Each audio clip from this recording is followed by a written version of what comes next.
D'Annunzio is the producer, director, writer of Louder Than Love, the story of the Grande Ballroom in Detroit. And Tony, I'm old enough to remember the Summer of Love in 1967. And you're saying, the reason you're saying Louder Than Love, Detroit was the epicenter of rock and roll at that time, and in particular the Grande Ballroom. Oh, without a doubt. You know, during that summer, for the rest of the country, it was the Summer of Love with the psychedelic sounds that were coming out of the West Coast. But Detroit was so different. We had the racial riots, you know, the thought of going to Vietnam. And the music that was generated at the Grande Ballroom was a lot harder edge with bands like the MC5, Iggy Pop, and the Stooges, Ted Nugent and Alice Cooper. So that's kind of the reason of the title of the documentary. It's called Louder Than Love. It was louder than the Summer of Love. Now, a lot of your background has been in television production, network sports, Super Bowls. I mean, big time events. So, obviously, it's your own passion for this that drove you to do this documentary. Oh, without a doubt. You know, I got in the business. I've been in it for over 25 years. When I got in the business, I had the thought of doing my own documentary. And work just kind of got in the way. You know, I've been doing some great stuff. I've had the pleasure of working with 6 of the last 7 presidents. I've worked on Super Bowls and Stanley Cups and every major sporting event. But I had a kind of come to Jesus moment about 4 years ago that, you know, it's time to kind of challenge myself and do something that I had been wanting to do since I got in the business. And so I thought, if not now, you know, when? And so I took it upon myself.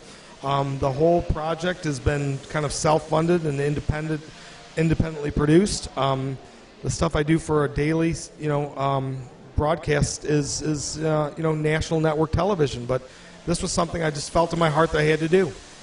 When it came to getting access to some of the great musicians and groups who played at the Grande, how difficult was that? Was it a challenge? You know, I did something really weird. I called them up and I asked them. And the story meant enough to them. You know, when I contacted B.B. King's management, they had told me that, you know, they get interview requests 50, 60 a day. But most of the requests are, you know, why does he call his guitar Lucille? It's a, you know, kind of same over and over stuff. And they said something that kind of rang true to me was that this story stood out.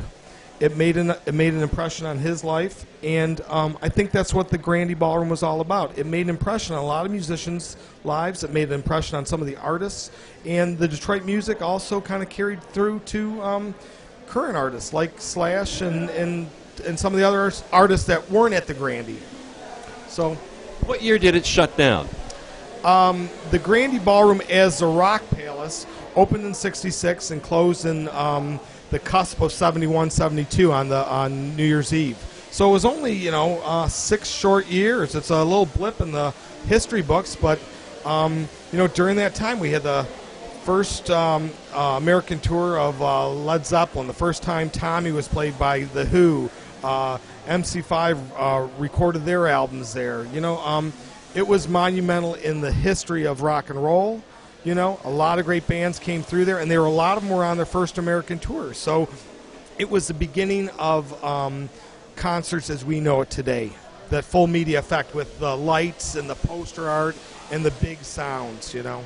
Well, it's a fascinating study in the history of rock music in this country and in Detroit in particular. So much more than just Motown was going on at the time. Oh, yeah. You know, if you look back on Detroit, you could look back and see that with each decade, Detroit always has a presence in music. You know, if you go back to the 50s with Jack Scott and the early 60s with the Motown stuff that was going on and even the folk music that was coming out of there. And then you come into, you know, Mitch Ryder and Scott Morgan and then Bob Seger, and then this whole Detroit sound that I was getting with MC5 and Iggy Pop and Ted Nugent, and then you take it another step with, you know, bands like the Knack, up until today with the White Stripes and Jack White and Kid Rock and Eminem. There's always a Detroit presence that holds through in music. Well, congratulations on your documentary. I know you're traveling around the country, you bring it to various festivals. We're very glad you decided to make Tampa and the Gasparilla International part of it. Oh, you know what? I have to thank you and the Gasparilla Film Festival for allowing me to be here. This is an exciting thing, and I'm really appreciative for it. Thank you. Tony, thank you.